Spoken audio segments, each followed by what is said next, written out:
네, 안녕하세요. 네. 네, 오늘 좀 궁금한 게요. 우리 주변에 이상하게 나만 피해자가 되고 사람들이 다 날 만만하게 여기고 이상하게 내 주변에 좋은 사람이 없고 이런 생각을 가지고 있는 사람들이 있는 것 같아요. 이런 생각을 가지고 있는 사람들은 왜 주변에 그런 사람들밖에 없을까요? 내가 누군가로부터 맞았다면 예, 내가 확실한 피해자다. 그거 맞죠? 예. 맞아요. 근데 문제는 이럴 때 이걸 어떻게 해결해야 되냐. 왜냐면 난 저 사람 때문에 너무 고통스러운데 저 사람이 나한테 사과를 하거나 적절한 피해 보상을 해주어야만 내가 치유될 것 같다라는 거죠. 네. 맞아요. 근데 문제는 그 사람이 그렇게 해주면 되는데 그게 상대로부터 오지 않을 때에는 어떻게 할 수 있을까?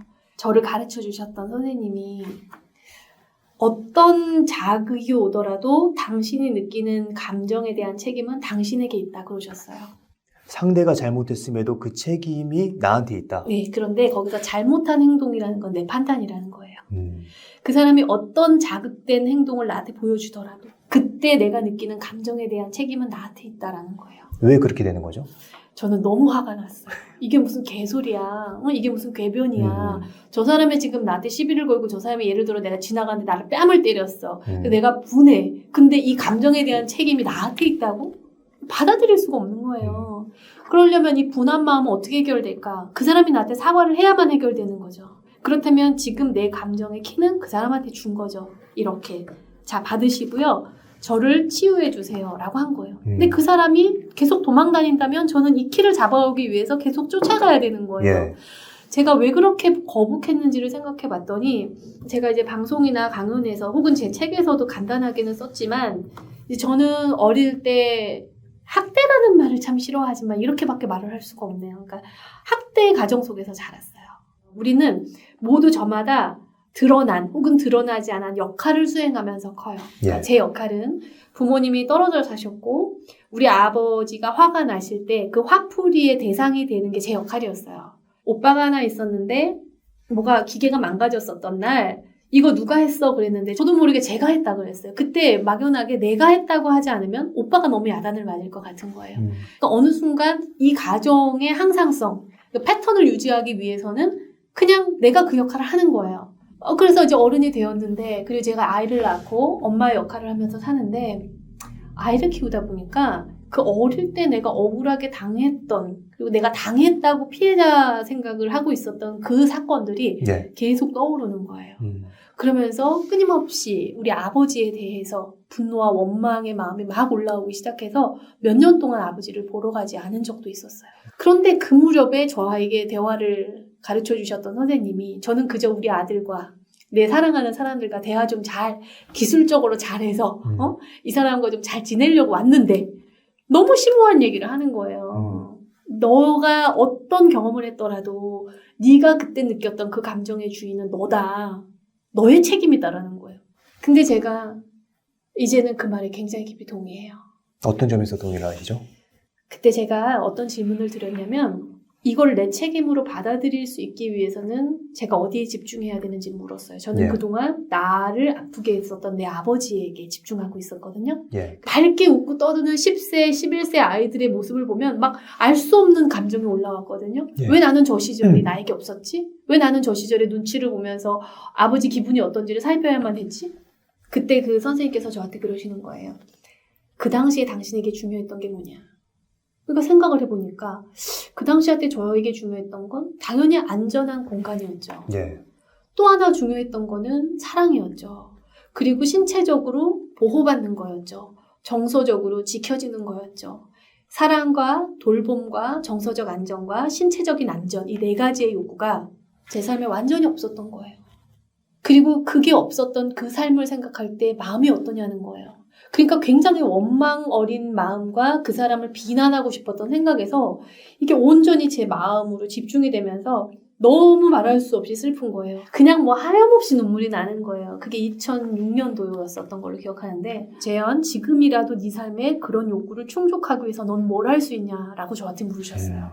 그러니까 제가 완전하지는 않았지만 제 삶에 제가 채울 수 있는 것들이 하나씩 떠오르기 시작하는 거예요. 그리고 그 중에 하나가 예. 내가 내 아들한테는 그런 욕구들을 충족시켜주는 엄마가 돼야겠다는 결심이 생기는 거죠. 그리고 저녁에 세수를 하고 거울을 볼 때에도 너 오늘 참 수고했어. 잘 살았어. 이 말 한마디 해주는 거예요. 사실은 이런 작은 내 삶을 돌보는 내 노력들이 예. 저 상대가 나에게 무언가를 해줘야만 믿었던 이 키를 이걸 내가 다시 갖고 오는 방법이라는 거를 별로 신뢰하지 않았어요. 예. 근데 막상 해보니까 어느 순간이 되었을 때 아버지가 나에게 더 이상 사과하지 않아도 누군가가 나에게 무언가 해주지 않아도 내가 괜찮을 수 있다라는 걸 좀 발견하는 거죠. 이게 부모님이든 혹은 어떤 사람이든 나한테 그렇게 상처를 주고 사라져버리는 경우가 대부분이잖아요. 그럼 나는 그 상처를 안고 이제 살아가는 건데 그 상처를 안고 살아가는 뭔가 되게 수동적인 삶에서 나 스스로 나를 위로해주는 능동적인 삶으로 뭔가 바뀌어가는 느낌이 들었어요. 네, 맞아요. 그러니까는 조직에서도 그러니까 이런 영상이나 이런 강의는 사실 되게 조심스러운 거예요. 왜냐하면 굉장히 뻔하게 올라올 수 있는 피드백들이 보여요. 뭐 너가 더 안 당해봐서 그런다. 뭐 이런 이론적인 말은 누구나 할 수 있다. 그것도 맞아요. 왜냐하면 내가 정말 누군가로부터 상처받아서 너무 괴로우면 괴로울수록 지금 이 말은 튕겨져 나가는 말이거든요. 저도 그랬고 그때 우리가 하는 말들이 있어요. 기억하라고. 그 억울함을 기억하라고. 잊지 말라고. 그것을 미화할 필요도 없어요. 그래서 그 사람을 이해하라는 게 아니에요. 단지 그때 그 부당함과 억울함과 그 괴로움과 고통스러움 밑에 좌절된 우리의 욕구가 있거든요. 예. 우리의 가치가 있거든요. 그거를 발견해 보자는 거예요. 상대가 아니라 나한테서 그걸 찾는 거죠. 그죠? 나에게서 무엇이 날아가 버린 건지.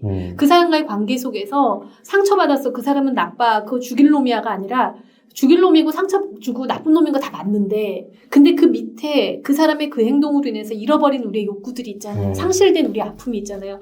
거기까지는 우리가 안 간다는 거죠. 근데 거기까지 한번 가보자는 거. 가보면 거기는 진짜 중요한 가치와 욕구들이 있어요. 내 삶에서 상실돼 버린. 그게 사실은 아픔인 거예요. 때로는 존중이고 그 사람이 나를 함부로 대하는 반복된 생활 속에서 내가 놓친 내 욕구는 존중이죠. 함부로 나에게 말을 하고 비난 섞인 말을 하고 그리고 누군가가 나를 막 왕따를 시켜서 내가 정말 괴로웠다면 그 안에는 어떻게 보면 연결이죠. 내 모두나 소중한 관계를 다 끊어버렸으니까. 그렇다면 내가 중요하게 생각했던 게 존중이든 예. 연결이든 사랑이든 거기에 한번 집중해보자는 거예요. 그리고 그거를 그 사람이 아니더라도 그 사람이 사과해주면 제일 좋지만 그렇지 않으니까. 그러면 그 욕구를 충족할 수 있는 다른 방식을 우리가 삶에서 탐색해 보자는 거죠. 그리고 네. 그 욕구를 충족시켜주는데 도움을 주는 사람들이 있다는 걸 믿어보는 거예요. 예를 들어 저라면 저희 아버지하고는 그런 많은 욕구들이 좌절됐지만 저희 집 밑에 주인집에서 하시던 그 도우미 할머니가 계셨는데 아버지가 저를 심하게 야단치실 때 그 주인집에서 일을 하시다가 제가 맞고 소리를 지르는 소리를 듣고 올라오셔서 저를 이렇게 안아주셨어요. 그러니까 제 삶에는 사랑과 안전이라는 욕구가 좌절되기도 했지만 예. 동시에 충족되기도 됐던 경험이 있는 거예요. 그게 어떻게 보면 타인에 대한 신뢰고 내 삶을 내가 지금까지 잘 살아올 수 있었던 감사의 기억인 거죠. 근데 우리가 많이 고통스러우면 고통스러울수록 우리 삶에 우리가 충족하고 아름다웠던 기억들은 잘 기억나질 않아요. 그런데 이런 것들이 천천히 치유가 되는 과정을 겪게 되면 그 고통스러웠던 순간에서도 나랑 같이 있어줬던 사람 그리고 그 상황 속에서도 잠시 내가 숨을 쉴 수 있었던 기억들이 있거든요. 흙탕물 속에서 뭔가 빛나는 기억들이 있어요.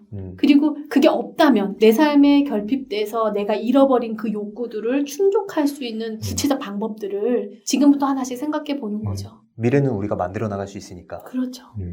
우리가 흔히 대화라는 게 사람들은 말 잘해서 누군가의 그런 뭔가 행동을 잘 조종할 수 있는 능력이 있고 세련되게 말을 해서 좀 멋있는 사람으로 보이는 거라고 하지만 진짜 대화를 잘하는 사람들은요 몇 가지 특징이 있습니다. 첫 번째가 자기 감정의 원인을 타인에게서 찾지를 않아요. 이 사람들은 자기 욕구에서 찾아요.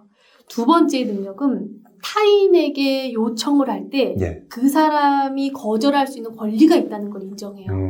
세 번째 능력은 자신의 생각에 머무르는 게 아니라 자신의 욕구에 머무를 수 있는 능력이 굉장히 뛰어났던 사람들이에요.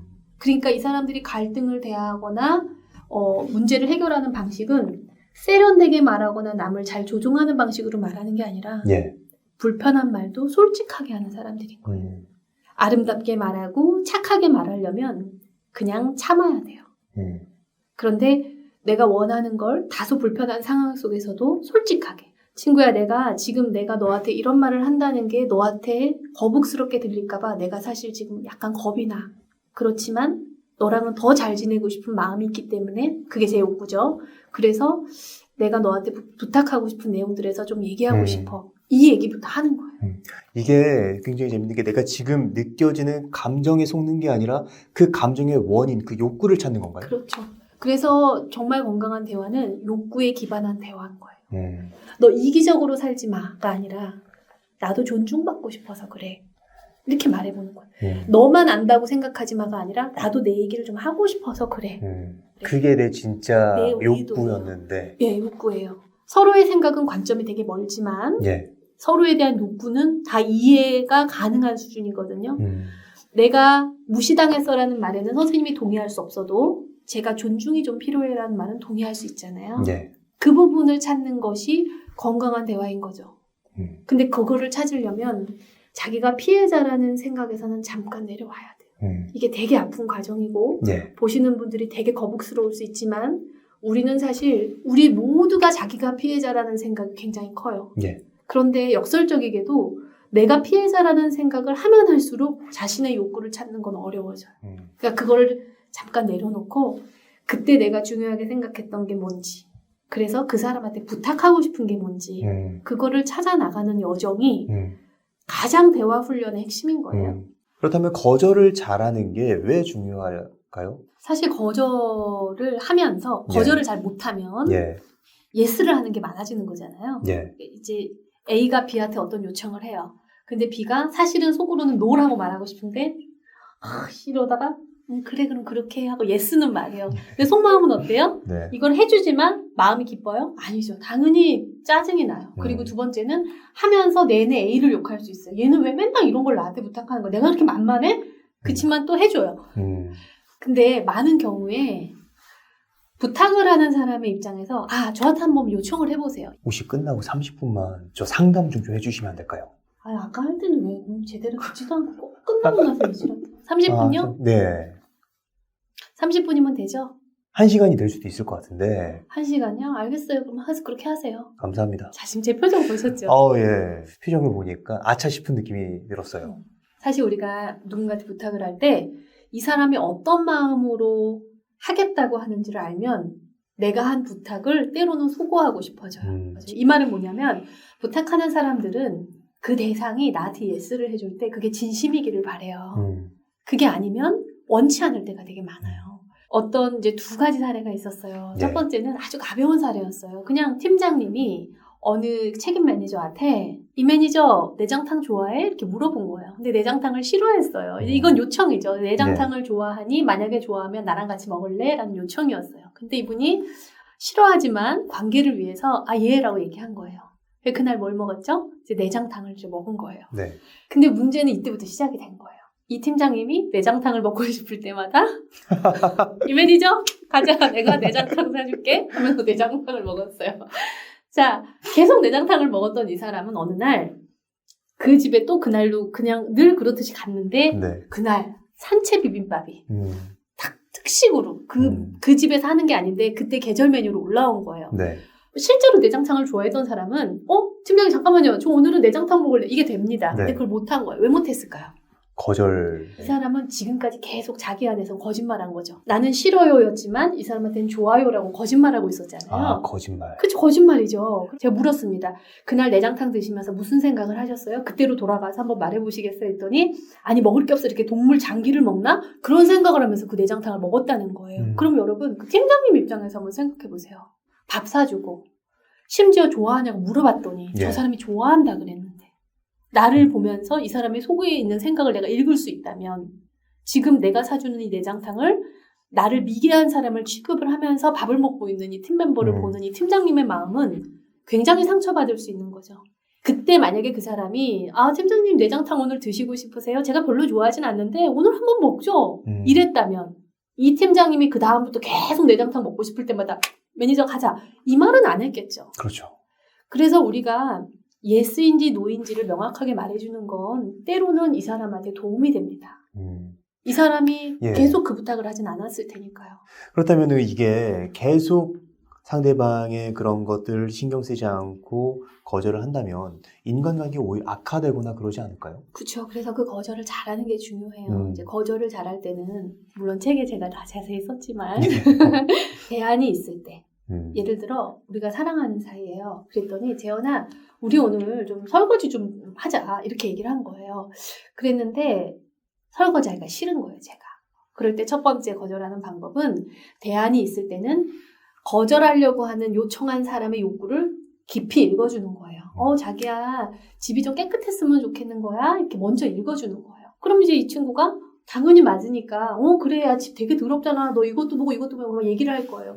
그러면 다시 한번 욕구를 읽어주는 거예요. 그래, 진짜 집이 깨끗한 건 내가 봐도 중요하긴 하다. 이렇게 이해를 해주는 거예요. 그럼 이제 이 친구는, 얘가 내가 이걸 왜 시키는지 이해했구나.